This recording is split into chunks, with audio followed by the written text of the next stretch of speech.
Industrial growth.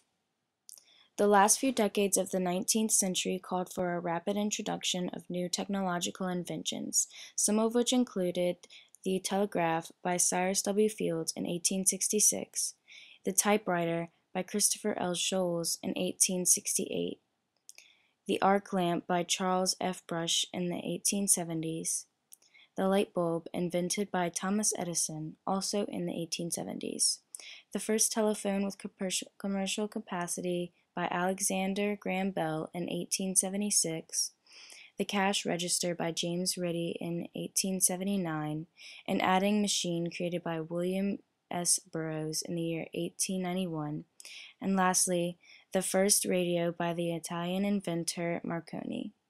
The technology of iron and steel production. The development of processes to convert iron and steel arose. Iron and steel production was crucial to the nation's economy in the 1870s and 1880s. It relied on railroads and urban construction and the invention of new processes of conversion. The Bessemer process was a way to transform iron into steel by blowing through molten iron to purify it.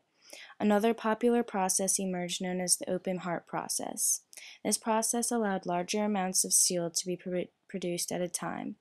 Around the 1850s, we were able to find a source of lubrication for steel machines otherwise known as oil. George Bissell discovered oil's potential to be used as a fuel and began drilling. Soon after, Edwin L. Drake created the first oil well. The developments of gasoline or petrol and the self-contained engine led up to another revolutionary invention, the automobile. The automobile and the airplane. The first gasoline-powered automobile was invented in 1893 by Charles and Frank Gehry, and in the following years, Henry Ford established the very first of his famous line of cars still present today. In 22 years, nearly 5 million more cars drove the American roads than before.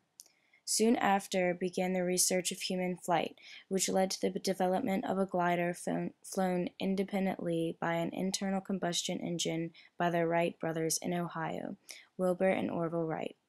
By 1904, they had improved this glider and transformed it into a plane able to fly 23 miles on its own, then improved it further, eventually taking passengers along with them. Although this invention was extraordinary, it was not very popular in America until the government created the National Advisory Committee on Aeronautics in 1915. Charles Lindbergh's flight from New York to Paris struck the nation, causing airplanes to be a large commercial aspect.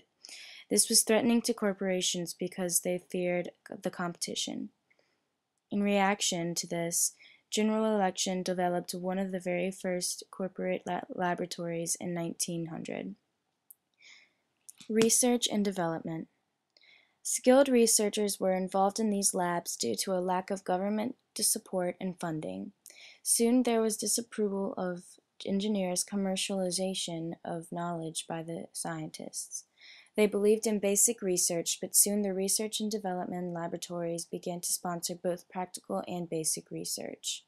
The growth of industries also brought about changes in production techniques. The principles of scientific management, also known as Taylorism by Frederick Winslow Taylor, were adopted, arguing that scientific management made machine work equivalent to human work. He attempted to speed up the production process by making the employees organize into subdividing tasks. One very important change in the industries was the formation of assembly lines. This was both Henry Ford's automobile factory and the concept that emphasized the interchangeability of parts. Many other industries soon copied this. Railroad expansion and the corporation. Railroads during this time were still expanding, giving industrialists access to distant markets and raw materials. Railroad combinations, or mergers, also came about. Meanwhile, businesses began selling stocks. Many people were interested in this because of its limited liability, which guaranteed that you would not lose much more money than what was invested. Corporations were developing rapidly, and soon the middle manager was introduced, who lied between the workers and the owners.